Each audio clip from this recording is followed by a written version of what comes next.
Hi guys, ako na po ni. So still today is August 20, 2025 at ituloy-tuloy na po natin ang magandang balita na hatid ng ating MWO Dubai para sa ating mga kababayang OFW na katulad ko po.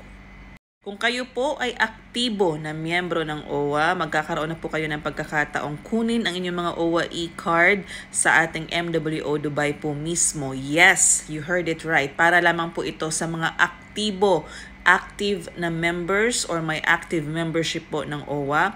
Pwede po kayong pumunta ng MWO Dubai. No appointment needed po. Ayon po sa kanilang anunsyo. So yun nga po, no, last August 18, nagpalabas po ng opisyal na anunsyo ang ating MWO Dubai official website para po sa OWA e-card application na pwedeng kunin na po sa ating MWO Dubai office. Kailangan lamang po mag-register sa nakalagay na link dyan, dubaiecard.owa.gov.ph. No appointment needed. Pagkatapos po maging successful ang inyong registration, pwede pong pumunta na sa ating MWO Dubai office para kunin ang inyong mga OWA e-card na wala pong kailangang appointment. Again, I would like to reiterate that this is only applicable for those who have active membership at sa MWO Dubai po lamang ito. Ito ang paalala sa atin, ang ating pong OWA membership ay may mga benepisyong naka-attach katulad ng social benefits, education and training, repatriation, reintegration, special projects for OFWs. Hindi pa rin po nagbabago ang ating OWA membership fee. 92 dirhams pa rin po. No, kapag po kayo ay magre-renew every after 2 years, 92 AED pa rin po ang ating babayaran. Ngayon, marami po kasi ang nalilito, ma'am, nag-change po ako ng employer pero aktibo po ang aking membership. Kukuha po ba uli ako ng membership? No. Regardless po kung nag-change kayo ng employer, as long as valid pa po within that 2 years ang inyong membership, kayo po ay aktibo pa rin pong miyembro ng ating OWA.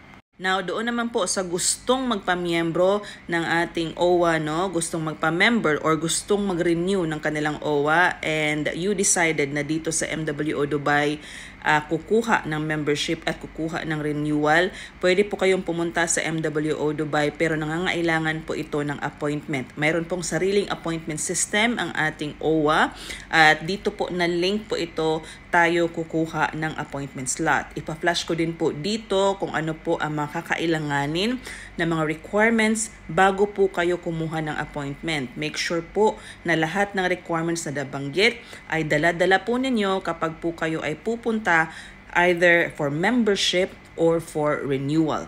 Meron din pong hindi nakakaalam na meron pong mga hindi po kwalipikado para kumuha ng OWA. Ito po yung mga taong ito, if kabilang po kayo sa nalista po dito, hindi po kayo kwalipikado na kumuha ng OWA.